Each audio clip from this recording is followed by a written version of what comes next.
Okay, so I saw this post on Twitter. It says remove one artist's entire discography. And so for me, honestly, this is really easy. I'm going Sabrina Carpenter because it basically has no effect on my music listening. Because to me, Sabrina Carpenter didn't really start cooking until she did some of the songs on Emails I Can't Send. I listened to the album recently. I didn't go for 90% of the album, besides Feather, which was a deluxe track, Nonsense, and maybe one other song.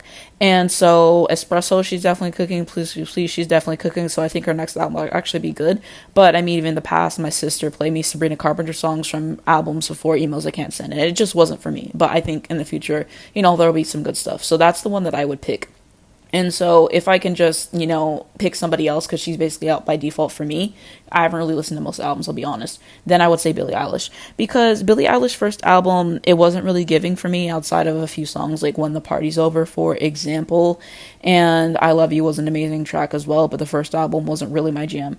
And then it's like with the second album, I think that it was an improvement. Happier Than Ever, the song, I feel like it kind of got overplayed. But I mean, that was a great song. Haley's Comet was amazing. And then you had some great songs like Lost Cause, for example, which I really quite enjoyed. So I mean, there were some highlights on the album. And then the last album, Lunch and Birds of a Feather, are the ones that I'm really playing the most. And so yeah, it just kind of depends on the vibe, but those two songs have really been in my rotation, and they're definitely up there for some of my favorite songs this year.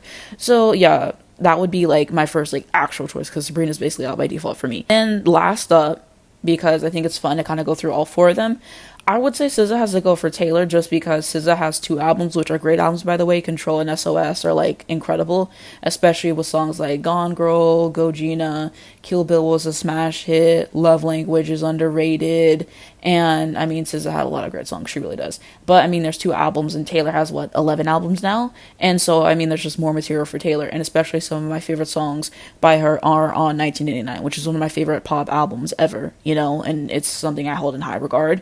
And so, I mean, Blank Space, and then you had stuff like Clean, which is one of her best closing tracks in my opinion. I Know Places is an incredible song. Shake It Off, a lot of people don't go for it, but I love it. Folklore was incredible. The Last Great American Dynasty, The One, Cardigan, Invisible String. Red is an amazing album. Begin Again is probably my favorite Taylor Swift song.